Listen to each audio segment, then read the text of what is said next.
Mga kaigsuudan, naiinahan sama sa atong Ginoong Hesukristo, si Maria iyang inahan, si Hesukristo nga atong manunubos,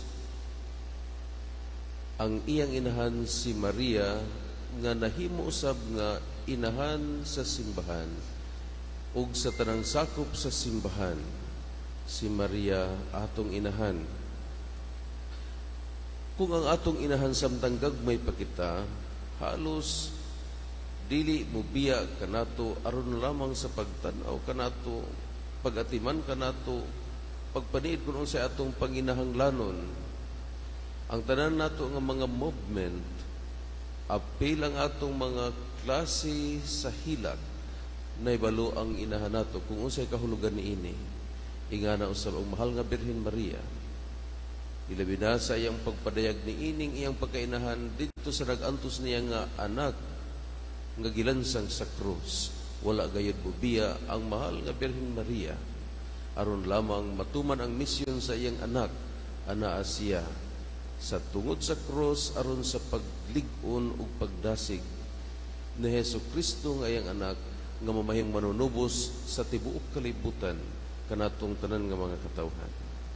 Karon mga kaigsunan atong gisaulog kining paghandom sa mahal nga Birhen nga inahan sa simbahan, kini bisan kung dugay na kini nga deklarasyon sa simbahan apan si Pope Francis ang naghimo niini nga mahisakop na sa Roman kalendar nga pagasaulugon sa Lunes human gayudayon sa Pentecostes.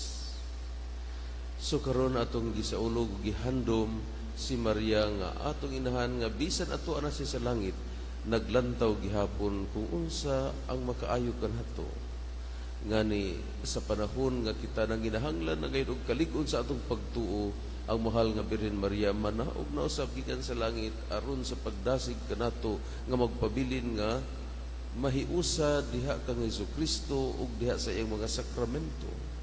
Ingana kita kaminahal sa atong inahan si Maria, kita nga mga sakop sa simbahan. Si Maria atong gitawag niini nga titulo inahan sa simbahan. So mga kaigsunan, ipadayon nato ang atong pagrespeto, ang atong pagdaig sa mahal nga Birhen Maria. Nga hangtod karon nagauban kanato siya nga gipialan sa atong Ginoong Hesukristo didto sa krus sa iyang pag-ingon kang Juan nga nagrepresentar sa bag-ong natukod nga mga tinun-an ni Jesus. Anak, ani ang imong inahan. Kita usab nga mga sakop nining simbahan. Anaa kita inahan.